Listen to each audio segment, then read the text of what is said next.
The governor of Florida, Ron DeSantis, has dropped out from the Republican presidential race and endorsed Donald Trump. The surprise video announcement comes ahead of this week's Republican primary in New Hampshire, where Mr. DeSantis was polling in the single digits. His departure leaves Nikki Haley as Mr. Trump's only significant rival. Here's a snippet of the governor's message to his supporters. If there was anything I could do to produce a favorable outcome, more campaign stops, more interviews, I would do it. But I can't ask our supporters to volunteer their time and donate their resources if we don't have a clear path to victory. Accordingly, I am today suspending my campaign. I'm proud to have delivered on 100% of my promises, and I will not stop now. It's clear to me that a majority of Republican primary voters want to give Donald Trump another chance. They watch his presidency get stymied by relentless resistance, and they see Democrats using lawfare this day to attack him. Well, I've had disagreements with Donald Trump, such as on the coronavirus pandemic and his elevation of Anthony Fauci. Trump is superior to the current incumbent, Joe Biden. That is clear. I signed a pledge to support the Republican nominee, and I will honor that pledge. He has my endorsement because we can't go back to the old Republican guard of yesteryear, a repackaged form of warmed-over corporatism that Nikki Haley represents. Well, last night at a rally in New Hampshire, Donald Trump reacted to the suspension of Mr. DeSantis' campaign.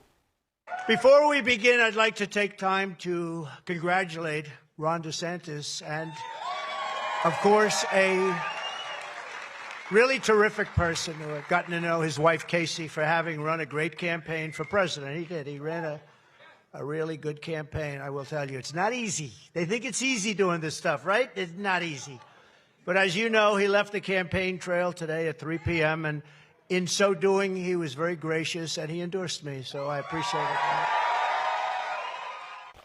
Well, for more on the state of the Republican presidential race after Ron DeSantis' withdrawal, here's our North America editor, Sarah Smith.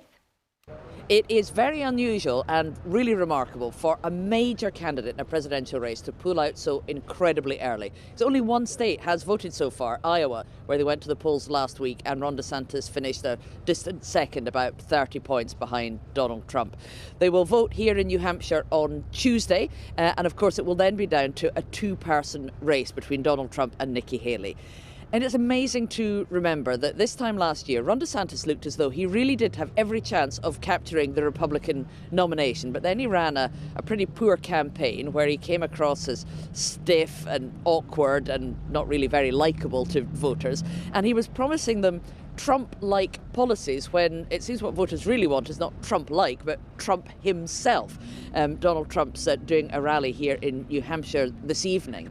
And he knows it's now just between him and Nikki Haley, who, even though she's polling quite well here in New Hampshire, is still well behind Donald Trump and very unlikely to pick up any of Ron DeSantis' supporters. So now it's really just a question of how quickly Donald Trump can get this nomination wrapped up. How many weeks from now will it be before he is the official Republican candidate?